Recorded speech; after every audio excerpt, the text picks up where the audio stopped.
Hello everyone and welcome back to the channel. आज हमारे पास ना थर्ड सेक्शन है इस जूनियर असिस्टेंट के पेपर को लेकर। देखिए, अगर बात करें यहाँ पर तो Jammu and Kashmir Ladakh high court के द्वारा जो जूनियर असिस्टेंट का पेपर हुआ है ना, उसको अभी हम क्या कर रहे हैं, एक एक सेक्शन में देख रहे हैं। चार सेक्शन इसके टोटल, तो उसमें जनरल अवेयरनेस जो है, जनरल अवेयरनेस ऑलरेडी उस पर वीडियो अपलोडेड है। दूसरी जो है इसमें अगर आप देखेंगे कंप्यूटर पर, वो भी अपलोडेड है। आज है थर्ड हमारे पास कौन से, कोड बुक के ऊपर, ठीक है ना। और इसी के साथ आपको इंग्लिश भी देखने को मिल जाएगी, ठीक है। तो आज की इस वीडियो से ये जूनियर असिस्टेंट का पेपर कंप्लीट हो जाएगा। प्लेलिस्ट बनी है, आप इस अगर आप पूरे पेपर को देखना चाहते हैं तो आप इस प्लेलिस्ट को प्ले करके सारी वीडियोस देख सकते हैं, ठीक है। चलिए अब जल्दी से आगे चलते हैं। यहाँ पर देखिए, यहाँ से यहाँ पे देखिए, यहाँ से होता है, सॉरी सॉरी, कंप्यूटर तो हमने किया होगा ना, ठीक है। ये वाला है, ठीक है ना, कोड वर्क, ठीक है। ज़्यादा क्वेश्चन नहीं, कुछ 10 क्वेश्चन है, ठीक है। कोड वर्क आप मान लें या फिर पॉलिटिकल साइंस मान लें, ठीक है ना। उसी से जुड़े हुए क्वेश्चन हैं और ये इंपॉर्टेंट है, बहुत सारे एग्जाम्स में आए हुए हैं और रिपीट भी होने के पूरे चांसेस हैं, ठीक है।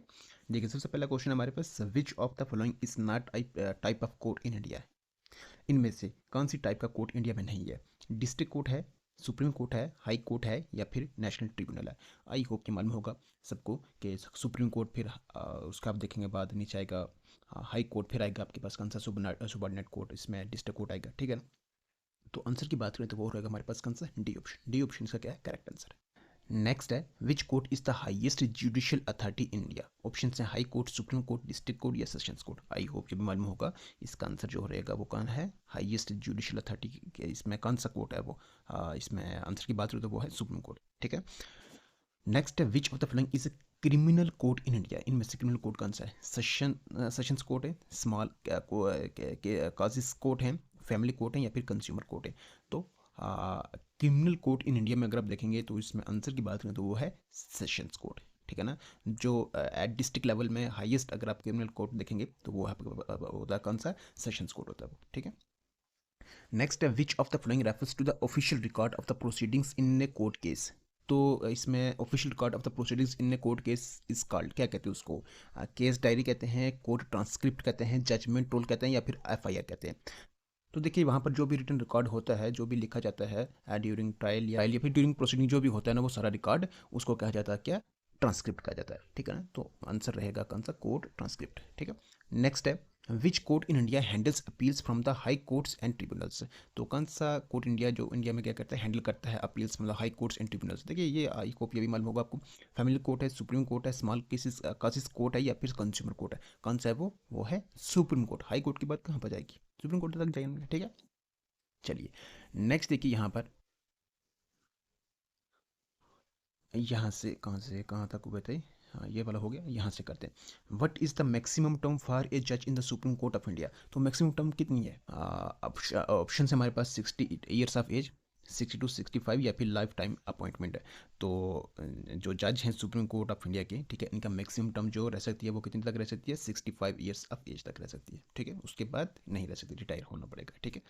नेक्स्ट है, which of the following courts deals with matrimonial disputes like divorce। तो matrimonial disputes like divorce जैसे जितने भी केसेस हैं, इनमें इन सबको कौन डील करता है, कंज्यूमर कोर्ट करता है, सेशंस कोर्ट करता है, फैमिली कोर्ट या फिर जिमिनल कोर्ट करता है। कौन करता है ये करता है फैमिली कोर्ट, ठीक है ना।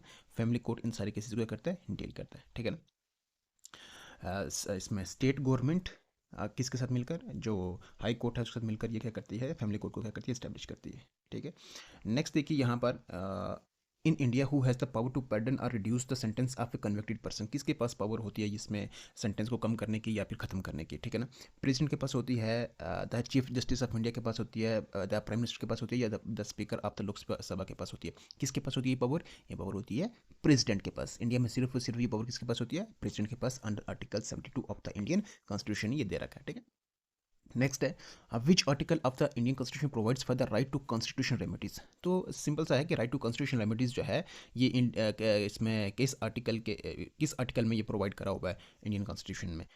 32 है, 14 है, 21 है, या फिर 226 है। तो अंडर आर्टिकल 32 जो है उसमें राइट टू कॉन्स्टिट्यूशन रेमेडीज जो है वो प्रोवाइड करा है। राइट टू कॉन्स्टिट्यूशन रेमेडीज में क्या है, कि जहाँ भी फंडामेंटल राइट्स को वायलेट हो रहा है, ठीक है, उस केस में आप अप्रोच कर सकते हैं किसको, सुप्रीम कोर्ट को, ठीक है ना। तो सुप्रीम कोर्ट उन फिर फंडामेंटल राइट्स को लेकर रिट्स भी इशू कर सकती है, ठीक है ना। मतलब उनके इन्फोर्समेंट के लिए जो सुप्रीम कोर्ट है, सुप्रीम कोर्ट हम क्या कर सकते हैं, अप्रोच कर सकते हैं, ठीक है ना। तो रिट्स जो हैं इसमें फंडामेंटल राइट्स को लेकर, इनके इन्फोर्समेंट को लेकर रिट्स भी इशू करी जाती हैं सुप्रीम कोर्ट के द्वारा भी और हाई कोर्ट के द्वारा भी। सुप्रीम कोर्ट के द्वारा करी जाती है अंडर आर्टिकल 32, ठीक है ना, और हाई कोर्ट के द्वारा करी जाती है अंडर आर्टिकल 2 to 6, ठीक है। इस आर्टिकल सॉरी 32 को कहा जाता है क्या, heart and soul of the Indian constitution, ठीक है ना। ये कहा था किसने, डॉक्टर B.R. अम्बेडकर ने। Heart and soul of the Indian constitution जो है वो कहा जाता है किसको, आर्टिकल 32 को, ठीक है। चलिए देखिए नेक्स्ट है एंड लास्ट क्वेश्चन हमारा, लास्ट क्वेश्चन तो है लेकिन अभी आपने इंग्लिश भी देखनी है, ठीक है। A civil case involves disputes over criminal activities, personal और प्रॉपर्टी राइट्स, ट्रैफिक वायलेशंस, या फिर employment contacts. Civil case involves disputes over क्या होगा इसमें आंसर, आंसर की बात करें तो वो है सिविल केस में क्या इन्वॉल्व होता है, डिस्प्यूट्स ओवर पर्सनल और प्रॉपर्टी राइट्स, ठीक है ना। तो बी ऑप्शन क्या रहेगा, इसका आंसर रहेगा, ठीक है। चलिए इसके साथ ये हमारा हुआ कोर्ट केस, कोर्ट वर्क वाला भी इसमें सेक्शन हुई कंप्लीट, ठीक है ना। अब मैं आपको सिर्फ यहाँ पर पूरा पेपर दिखा देता हूँ, ठीक है ना। ये तो हमने कर दिया यहाँ पर, ठीक है ना। यहाँ पर अगर आप देखेंगे कोर्ट, इसमें कंप्यूटर भी हमने कराई हुआ है, ठीक है ना, कंप्यूटर भी हमने कराई हुआ है, ठीक है। बाकी में प्रैक्टिस के लिए आपको देखिए, ये हमारे पास कौन सा कंप्यूटर भी करा हुआ है और साथ में जनरल अवेयरनेस भी करी हुई है। बस अब मैं आपको दिखाने लगा हूँ यहाँ पर क्या, इंग्लिश। एक सेकंड देखिए, यहाँ मैं आपको दिखाता हूँ इंग्लिश, ठीक है। आप इसको प्रैक्टिस कर सकते हैं, ठीक है ना। इंग्लिश में आपको दिखा देता हूँ यहाँ पर, ठीक है।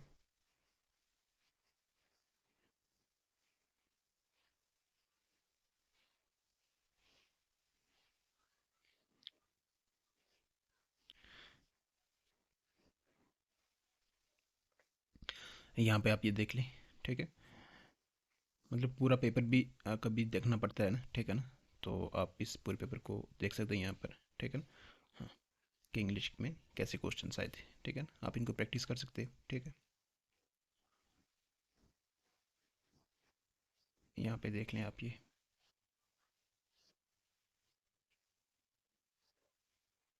यहाँ पे भी देख लें आप, और यहाँ पे देख लें आप, ठीक है। चलिए इन क्वेश्चंस के साथ हमारी वीडियो होती है कंप्लीट। सो आई होप जो भी क्वेश्चंस यहाँ पर मतलब जो पेपर आपके साथ डिस्कस करा है आपको ये सारा बेहतर लगा होगा, मतलब वीडियो आपको पसंद आई होगी। अगर वीडियो आपको सच में पसंद आई है, वीडियो को कर दे लाइक, चैनल पर नए हैं तो कर दे सब्सक्राइब, बेल आइकन को प्रेस करना बिल्कुल भी ना भूलें, क्योंकि उससे हर आने वाली वीडियो की नोटिफिकेशन आपको सबसे पहले पहुँचती है, ठीक है। बाकी चलिए अब अपनी इस वीडियो को यहीं पर करते हैं स्टॉप, रखिएगा अपना health, take care, good bye.